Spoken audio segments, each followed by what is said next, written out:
نحمدہ و نصلی علی رسولہ الکریم۔ راولپنڈی سے ایک سوال آیا کہ اصحاب صفہ کی کیا فضیلت ہے اور یہ کتنے افراد تھے؟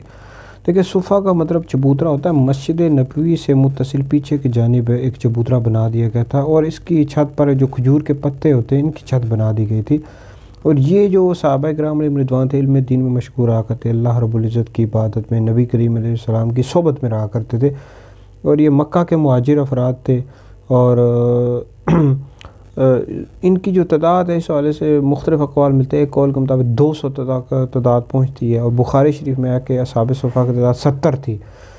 تو بہرحال ان میں حضرت بلال حبشی ہیں، عمار ابن یاسر ہیں، سلمان فارسی ہیں، عمار ابن یاسر ہیں رضوان اللہ تعالیٰ علیہ مجمعین، اور دیگر صحابہ کرام علیہم رضوان تھے، اور ان کی بہت زیادہ فضیلت ہے۔ ترمذی میں حدیث موجود ہے کہ جب نبی کریم علیہ السلام نماز پڑھاتے تو کچھ جو صحابہ کرام علیہ رضوان تھے نماز کی حالت میں بھوک کی شدت کی وجہ سے گر جاتے، تو کچھ لوگ کہتے ہیں یہ دیوانے۔ تو نبی کریم علیہ السلام نماز سے فارغ ہو کر ارشاد فرمایا گیا، صحابہ صفہ اگر معلوم ہو جائے، تمہیں معلوم ہو جائے کہ تمہارے لیے اللہ رب العزت کے یہاں کے اجر و ثواب ہے، تو تم خواہش کرو گے تمہارے بھوک کی شدت میں اضافہ ہو۔ مفہوم عرض کیا ہے۔ تو بہرحال ان کی بہت زیادہ فضیلت ہے جی، بہت عظمت والی ہستیاں علم دین میں مشغول رہا کرتے تھے، تو اللہ تعالیٰ ان کے صدقے ہماری مغفرت فرمائے۔